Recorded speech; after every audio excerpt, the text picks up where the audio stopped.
Good morning. My name is Leslie Turner. I'm the Dean of the Rinker School of Business. I know President Fleming has already welcomed you, but let me add my welcome. We're so pleased to have each of you here today. It's my honor and my privilege to introduce our keynote speaker. Our speaker has tremendous accomplishments in his career and his life, and what's even more amazing about his accomplishments is they cut across all the spheres of everything we're talking about: professional business accomplishments, accomplishments in government, accomplishments in social entrepreneurship, accomplishments in charitable organizations.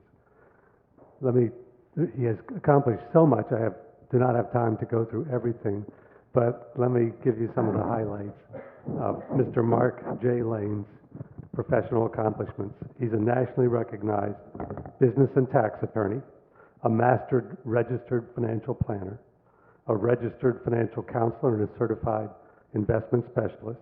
He's the author of 35 books on corporate organization, management, taxation, investment, personal finance, and social enterprise. Twice he was a recipient of the Illinois State Bar Association Lincoln's Award.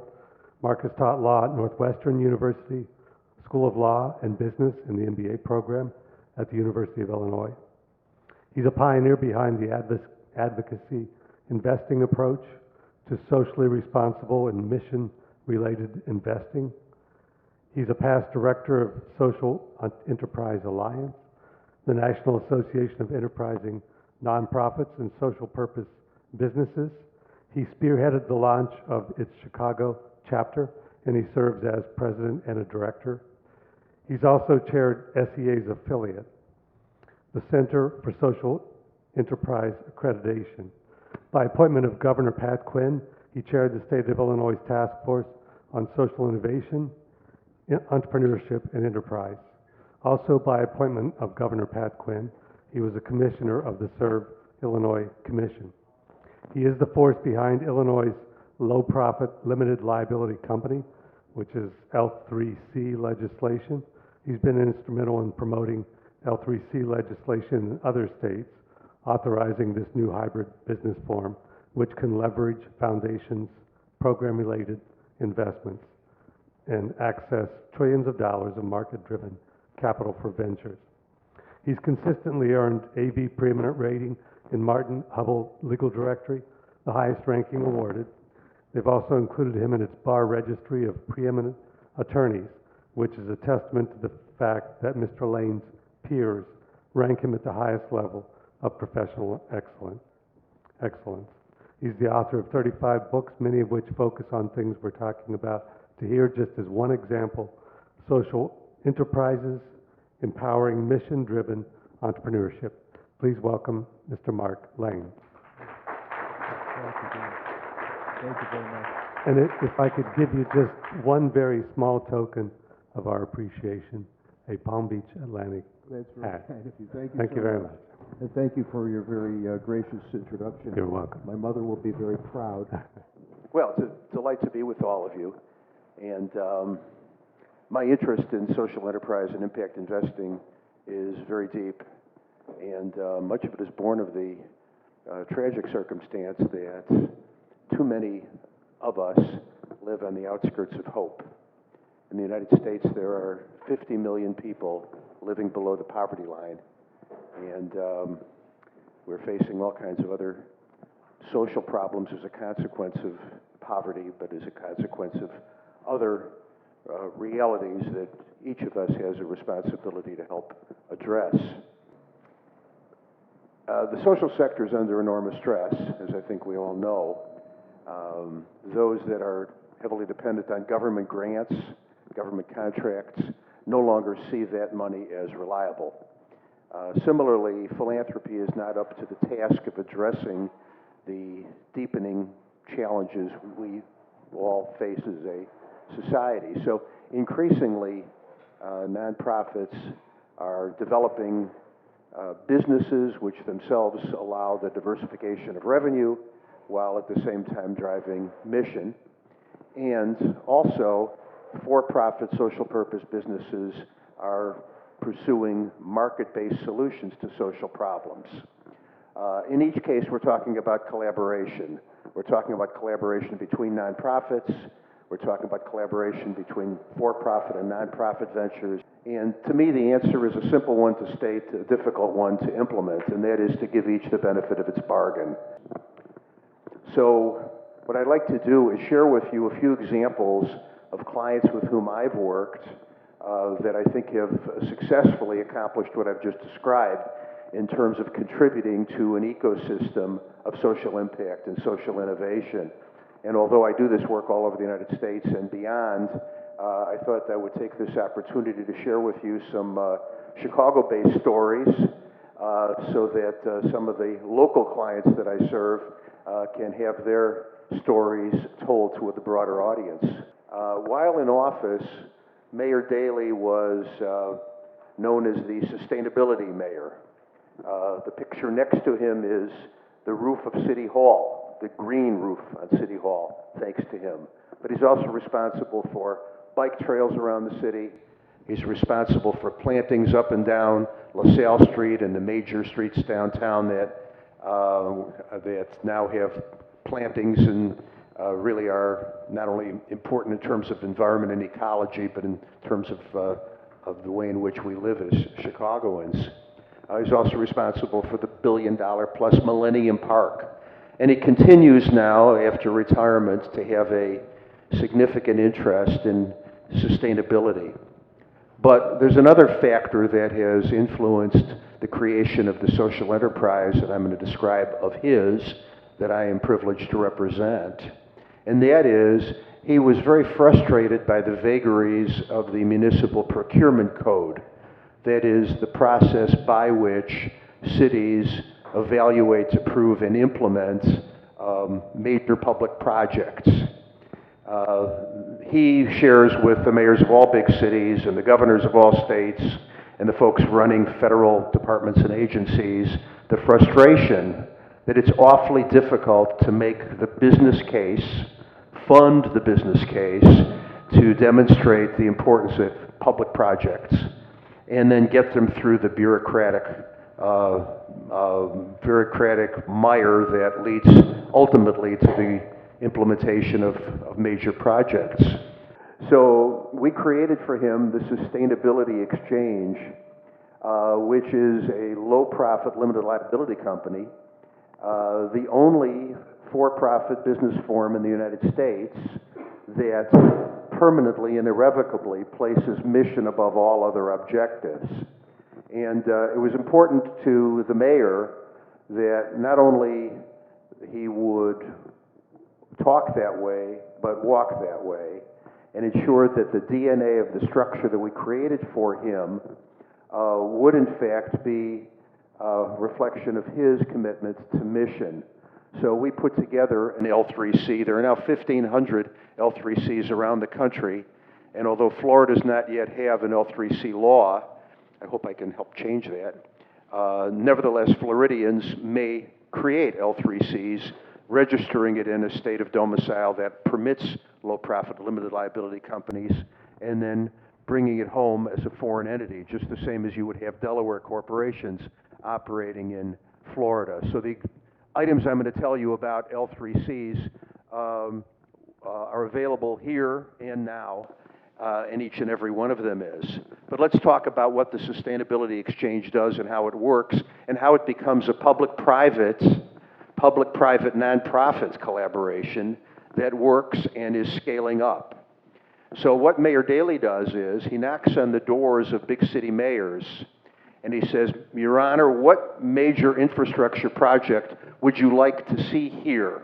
And the mayor may talk about wastewater or transportation or some other really expensive opportunity that the mayor believes would change the lives of the citizens of his community. But the mayor would undoubtedly quickly add, but we can't do it. We don't have the money for it. We can't make the case for it. We can't even do the deep data dive to demonstrate the efficacy and productivity of the kind of project we would have in mind. Mayor Daley says, wait, I got your answer for you. The Sustainability Exchange will come in. We will bring with us a team of scientists, and he has working relationships with Harvard and University of Arizona and other institutions around the country. And they will, in fact, develop and present to the city fathers and mothers the business case. And assuming that goes well, they will also work out a request for information, request for proposals, develop bidding documents, manage the entire process all the way through conclusion. If that fails somewhere along the line, Mayor Daley picks up his tent and goes back home, the city owing the Sustainability Exchange nothing. However, if the project comes to fruition, the Sustainability Exchange compensation is to share in the savings realized by government. So it becomes a win-win. The Sustainability Exchange is itself sustainable, financially and socially. It deals with big projects that can be replicated throughout the world, and it can be done on a city-specific basis where the city itself has no money to otherwise even understand and communicate to policymakers the merits and utility of the project. So that's the Sustainability Exchange. Let me give you another one. This is also an L3C I'm going to talk about, although there are many other social enterprise forms.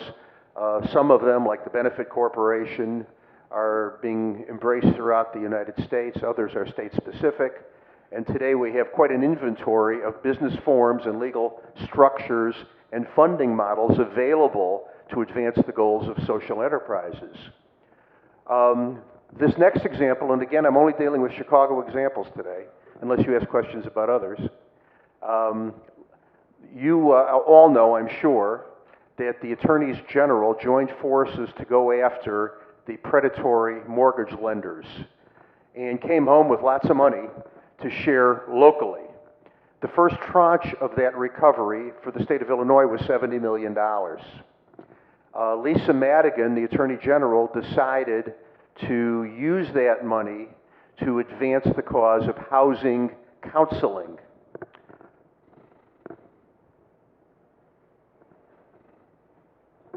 Okay. This is a diagram of an entity that I put together on behalf of two clients that wanted to get some of Lisa Madigan's money. A membership organization of 501c3s in the housing space. And NHS, which is Neighborhood Housing Services of Chicago, one of the members of Housing Action Illinois, a 501c3 in its own right, and a housing counseling agency. So they came in and they said, we would like to develop a business together. And we would like that business to develop a robust, interactive software solution for housing agencies around the state so that when consumers come in, faced with lots of problems, but also lots of choices, there would be an easier way of identifying what's the appropriate path for that homeowner to retain his or her home. So they started out by saying, we'd like to set up a partnership. And I said, no, you don't. They said, we don't. No. Why? Because partners are cross-liable for the obligations, each for the obligations of the other. So I think you want to set up an entity which will insulate you from the liabilities of the venture, both financial liabilities and reputational liabilities should there be a hiccup. So from there we said, well, what kind of an entity ought it to be? I recommended the L3C for a very specific reason. It is a subset of the LLC, limited liability company, which is the most popular for-profit business form in the country. And it's popular for good reasons. One, it does shield its owners from the debts of the enterprise. Two, it allows for enormous flexibility in terms of governance rights. Managers and members can agree among themselves as to who's going to have what democracy rights, veto rights, and the like. And three, it has branding, signaling, positioning advantages that a traditional LLC doesn't have. And here in this case, the L3C, as opposed to a traditional LLC, has one further advantage that I thought very relevant. An LLC is presumed to be operated primarily for profit reasons and no other. These are commercial vehicles. So from a governance point of view, when you have one or more tax-exempt entities owning a for-profit business, I wanted the optics to be such and the substance to be such that there would be no daylight between the management of the nonprofit owner's fiduciary obligations in furtherance of exempt purpose and the management of the subsidiary to ensure that they too are driving the mission of the parents. So whereas an LLC would have allowed for daylight between the exempt purpose of the parent and the business purpose of the sub, we've now eradicated that daylight and they're all operating in a congruent fashion. So we created the L3C, Counseling Data L3C, and I'm now going to mention another advantage of the L3C that they saw as very important, and that is, as you may know, foundations are required by law to distribute at least 5% of their assets annually for charitable purposes. This is in exchange for the tax benefits they enjoy. And this is what accounts for the feverish competition for grants among charities. What's less understood, however, is that foundations can instead make certain kinds of investments that would count as a 5% distribution, despite the fact that the investment continues as an asset on the foundation's balance sheets. That category of investment is called the program-related investment. So the L3C, among its other attributes, tracks point by point the federal tax law requirements for program-related investments so as to facilitate that form of capital formation for-profit social purpose businesses. So the L3C was intended here to attract some foundation money, not by way of grant, but by way of investment. And you will see the Pierce Family Foundation stepped up and generously funded $350,000 to develop the software that the entrepreneurs here had in mind. On the strength of that, and on the strength of the reputations and management capabilities of the two owners, we knocked on Attorney General Madigan's door and came back with a $500,000 check. So this startup, on day one, before anybody conducted any business of any sort, had $850,000 in the till. Not so bad. So let me just build on this slightly, since we're talking more broadly about social enterprise. Once the two of the parents get the benefit of the software for their own respective use, and in the case of Housing Action Illinois, for the benefit of its members' use, the idea now is to roll this out throughout the state of Illinois, and Chapter 2 is to take this intellectual property, the software, the business model, roll it out throughout the United States using a social enterprise franchising model. Because here we now have intellectual property that can be leveraged, and to me, leverage and scale and transparency and accountability are what social enterprise is all about. What's next? Well, I could talk about all sorts of things, but sticking with the Chicago theme, this, by the way, is an artist's conception of the Obama Presidential Library under development in Chicago on the South Side. I've been asked to assist in having the Obama Library become an economic engine for the South Side of the city, which is economically distressed and beyond. And further, to have it be an economic engine that develops jobs, develops taxpayers, empowers people, lifts up individuals, lifts up families, lifts up communities.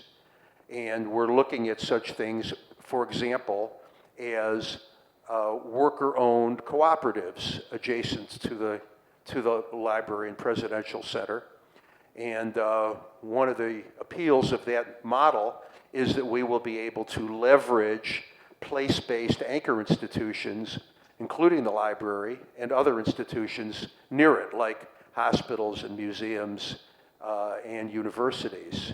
The idea is, rather than building a business, as is customary, having a product, having a service, knocking on doors, peddling your wares, here we go to those major institutions first. We identify their recurring needs for products and services.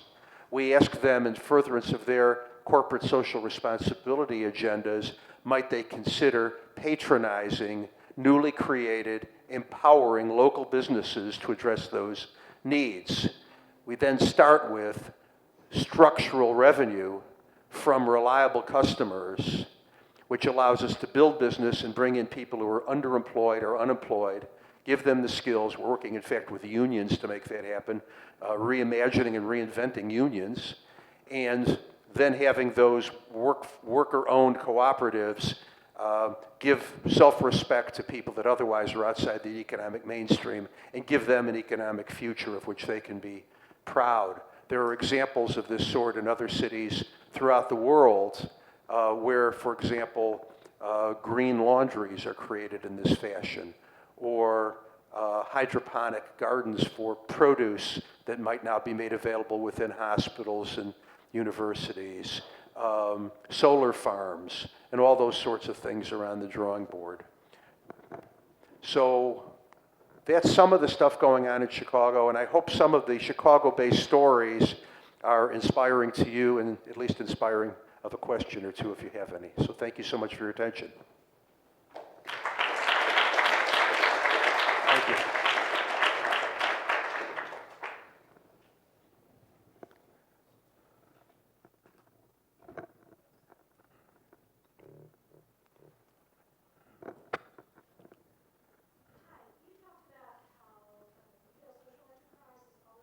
Accountability and transparency. What Yes. about impact? Yeah. Well, impact is mission. I mean, without mission, you don't have anything.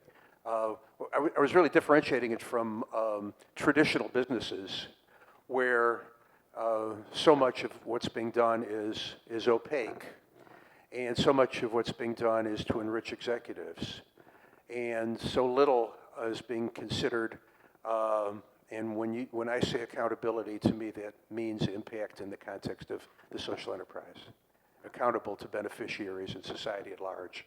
Thank you. Good question. Yes. Yes, could you please give us some other examples of how you use the L3Cs and under what circumstances that you select that as opposed to other type of entities? There are roughly 1,500 L3Cs around the United States today. Half of them or so are freestanding, for-profit, social purpose businesses in a variety of educational and charitable endeavors, but in each case, revenue-generating activities that themselves address a social problem.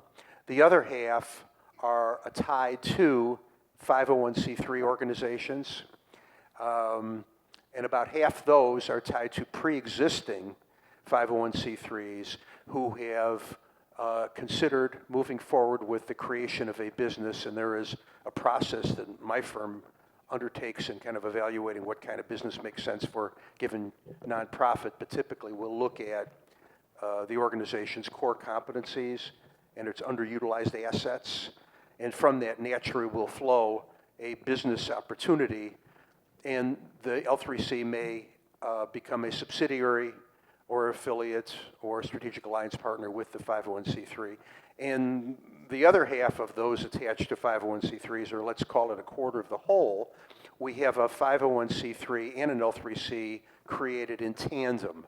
So for example, let's suppose we have a mission that we can bifurcate, where we now have a nonprofit and a, let's keep it simple, an L3C subsidiary. And we'll always want to put businesses in separate entities for asset protection reasons. So the L3C is really the LLC of choice for a subsidiary of a 501c3 in many cases. But let's say we now bifurcate mission such that soft costs, less capital-intensive activities are found within the parent 501c3, and the more capital-intensive stuff goes in the subsidiary. Between the two, looking at them as one economic unit, You then have the ability to tap into every possible funding source. Not that you necessarily will, but you can, so that the 501c3 can attract tax-deductible donations from individuals and corporations, grants, program-related investments from foundations, and it could sell debt instruments to anyone. The sub has the ability to do all those things, but also sell equity, because a nonprofit, of course, has no equity to sell. Once it has a for-profit entity in its empire, it now can peddle equity. It also has the ability to recruit top talents from industry that's expecting to get things like equity-based compensation.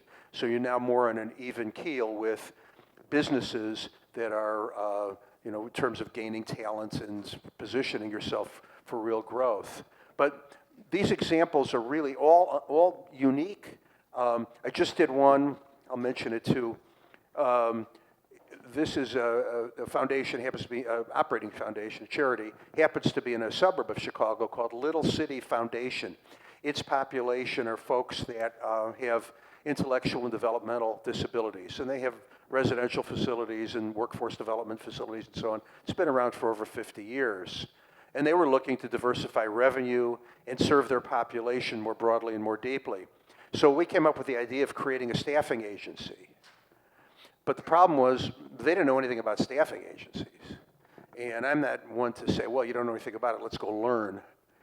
So instead what we did was we identified one of the nation's largest, most successful staffing agencies, and we partnered with them.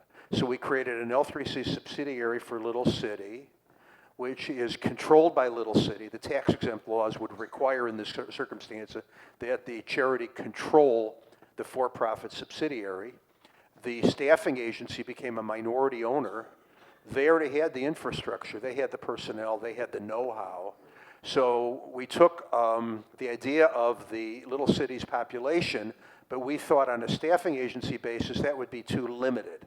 So instead, we gently tweaked the mission of the staffing agency to include not only folks with developmental and intellectual disabilities, but anyone that is a person with disabilities under the ADA.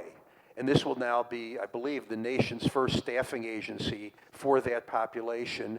We're starting in Illinois, but we're rolling it out nationally from the get-go because the staffing agency has a presence nationally. So this became an enormous opportunity for leverage, for collaboration between a nonprofit and a for-profit, for serving the existing population that they serve kind of on a local basis, but also serving the population writ large, irrespective of geography. But I can give you lots and lots of examples of how this stuff works. And it's really extremely important to understand that the L3C's capital formation attributes tends to work best in tranches or layers. So, for example, when you have a program-related investment from a foundation is denied the right to bargain for market rate returns. The foundation's interests are aligned with that of the L3C. So you have a patient investor who's not looking for market rate returns, who's rooting for you. Now, that's a pretty good investor as far as I'm concerned. So what you use that money for is risk capital. They may come in as the first tranche, for example. So by virtue of the foundation foregoing market rate returns, what you've done is freed up cash flow that now can be given either contemporaneously or subsequently to other investors who come in and who are looking for blended returns, financial and social, or even only financial returns. So it often starts out where it's purely social, and then as the deal gets de-risked, it attracts more and more people who are now understanding, hey, this is a real business despite its mission, and we could have institutional investors like pensions come in as the thing de-risks and moves along. It also is an opportunity now to expand the capital base as the mission is rolled out, because so often these opportunities are looked at as beta sites. And then we say, okay, now that we've debugged it, and it's timely to do so, how about looking at replication in other places? How about looking at strategic alliances? How about looking at social enterprise franchising? And a lot of that's accomplished by leveraging other organizations and really identifying those stakeholders whose participation would be necessary or desirable in creating the value proposition for them that gets them joined in. So what you're really doing is leveraging foundation capital, non-dilutive capital, to bring in impact investments, private sector investment, into a venture that on its own financial merits might not otherwise attract them. But for the foundation's investment, those folks wouldn't be joining in. But now by virtue of the foundation's participation and giving them that shot at the arm early on, and plus the implied endorsement of the foundation, the actual endorsement. In fact, what we often do, we'll have the foundation come in with program-related investments early on. As the venture is now more de-risked, we'll talk to the foundation about having a mission-related investment. That is, not looking at the 5% that otherwise would go to grants, but looking at the 95% portfolio and say, hey, look, you can now come in, you know us, you know we're doing a good job, you have a stake in this venture. Let's have you come in and give you, market rate returns, collateral if necessary, and foundations are very amenable to that message because they're really doubling down on their own investment that they've already vetted. In fact, the other thing we often do is we'll take a foundation that's willing to give some money in terms of program-related investments. Understand, they all need to diversify. They're fiduciaries, so you're not going to get the whole 5%, but let's say you get a 0.5%. Well, once you've sold them on that, you then can say, hey, but what about next year? Will you give us another 0.5%? Sure. What about the year after that? Yeah, next 5 years? Yeah, I think we can. So then what you do is you take that promise, you paper it, you securitize it, you walk it into a bank, and you discount it to present value, and you cash out their subsequent investments today, subject to a discount. And that cash now all gets put to work on day one. So there are a lot of interesting ways of kind of using innovative financing transactions to fund and then grow a social enterprise. Yes, sir. I think you need a mic, yeah? I'm curious as to whether the innovation is being driven from the top down or the bottom up in terms of, are you seeing nonprofits coming to you with a vision and saying, how do we do this? Or are you seeing foundations saying, we want to get into this? We're very much at the infant stage here in South Florida. Yeah. There aren't a whole lot of established big foundations, a few in Yeah, Miami. Let me seize on the last part you said first, and then I'll answer the first part. Although Gates is doing this, Clinton's doing this, Kauffman, Kellogg, MacArthur, a lot of major foundations doing program-related investments, the low-hanging fruit is not the large foundation.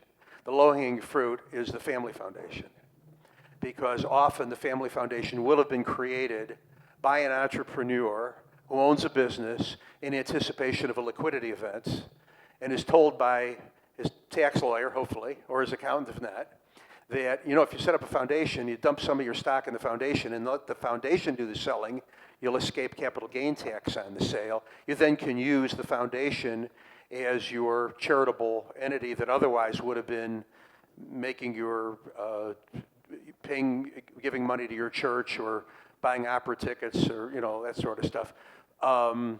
So these are entrepreneurial people, and the decision-making process is a whole lot less unwieldy. And it's mom and dad and Billy and Susie sitting around the kitchen table, and they get excited again, and they say, hey, yeah, let's get back in the game. And it's a way of really engaging their kids who may be millennials, and I needn't tell you the commitment millennials have to social change and to the investment of capital and work in ventures that are committed to social change. So that's the first thing. But in terms of your earlier point about, hey, there aren't a lot of foundations here that might be amenable, this is about education. There are some extremely important, compelling, irresistible arguments that foundations can be made to understand that would excite them about program-related investing. I'll give you one. From an accounting perspective, understand the alternative to a program-related investment is a grant. typically there'll be some of each. But let's look at the distinction between a grant and a program-related investment. One of the distinctions is when you write a check for a grant as a foundation, you've looked at the people, you like what they're doing, you're writing them a check, you're hoping for the best, but that money is gone forever. It ain't coming back. You make an investment, whether it is debt or equity or something in between, that asset continues on the foundation's balance sheet to be recovered, ideally with earnings, and that money then can be recycled over and over again. So there's a financial multiplier effect in a program-related investment that doesn't apply to a grant, and consequently, there's a social multiplier effect in a program-related investment that doesn't apply to a grant. So being good stewards of the resources entrusted to them, managers of foundations would find that very argument, among many others, particularly appealing, I believe. So I think it's about kind of sitting down with them and kind of getting them up to speed on what's actually being done around the world. Other questions? Yes, sir. I think you may need a mic, though. What if the 501c3 were a church? Yeah. Has that been done? Yeah. I'm currently working, for example, with an organization called SCOOP, S-C-U-P-E, which is an acronym for which I don't remember. But what SCOOP does is they develop the curricula for seminaries around the country of all Christian denominations.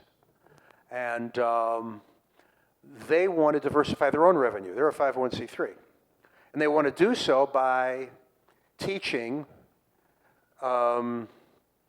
clergy coming up and churches and community organizations how social enterprise can lift up families and lift up communities. So what we're doing, we're putting together a curriculum for them, but the idea is really then to work one-on-one with churches to develop social enterprises that make the most sense for them. Again, consider the two variables I've identified, core competencies and underutilized assets. One of them said to me, you know, we have a huge church building. I said, yeah, and it has no debt. I said, yeah. He said, well, can't we use that for something? I said, well, that's what you're supposed to be thinking about, yes.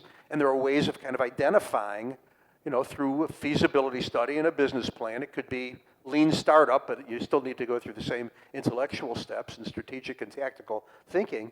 But yeah, churches have all kinds of opportunities to rely less upon passing the plate on Sunday because they're subject to the very same phenomenon that other 501c3s are facing in terms of funding vagaries and funding unreliability. And to the extent they can diversify revenue in the community, in the church, using congregants, in collaboration, educating. I mean, much of this stuff, you know, this isn't rocket science, but it is innovation in its own right to define and persuade and engage stakeholders around opportunities for social innovation and social impact, opportunities that they themselves, in their heart of hearts and in their heads, want to be pursuing. They just don't know it exists. And if they knew it existed, they wouldn't know how to do it. But that doesn't mean you're reinventing a wheel. There's lots of wheels and they're spinning all over the world.